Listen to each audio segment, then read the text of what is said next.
You're listening to Systemic Error Podcast. The failure was designed. Beyond a Lie, J.D. Vance slammed by fact-checker over shameless speech based on an article by Matthew Chapman. Vance didn't stumble into the truth. He stepped around it. A speech built to mislead. In Milwaukee, J.D. Vance used a speech about a government-funded prenatal healthcare program in a fraud case involving Markita Barnes to manufacture a simple Republican morality play. Democrats supposedly enable fraud.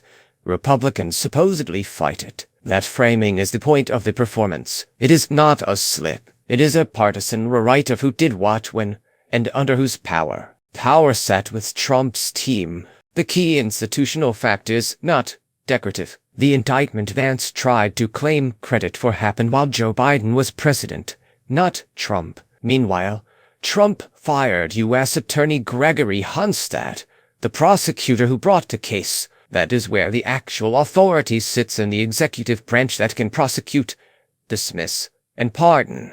Vance is not the author of that power. He is the mouthpiece trying to turn it into a campaign ad.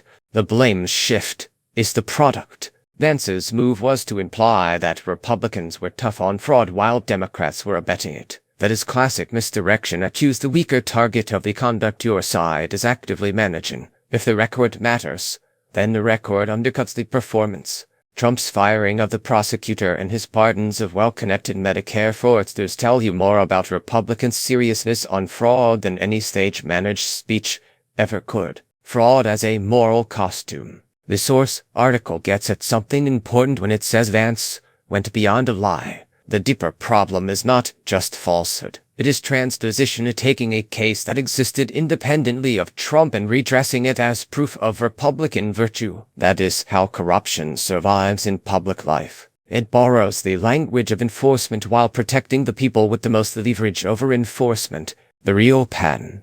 This is not a one-off embarrassment. It is the operating style of an authoritarian adjacent political machine. Seize credit for what you did not build, erase responsibility for what you did destroy, and pin the moral stain on Democrats no matter where the decision actually came from. The content of the speech matters less than the structure behind it.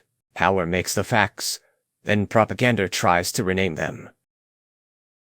You've been listening to Systemic Error. Thanks to Ross Story for today's article, with the automated voice of John. Thanks for listening.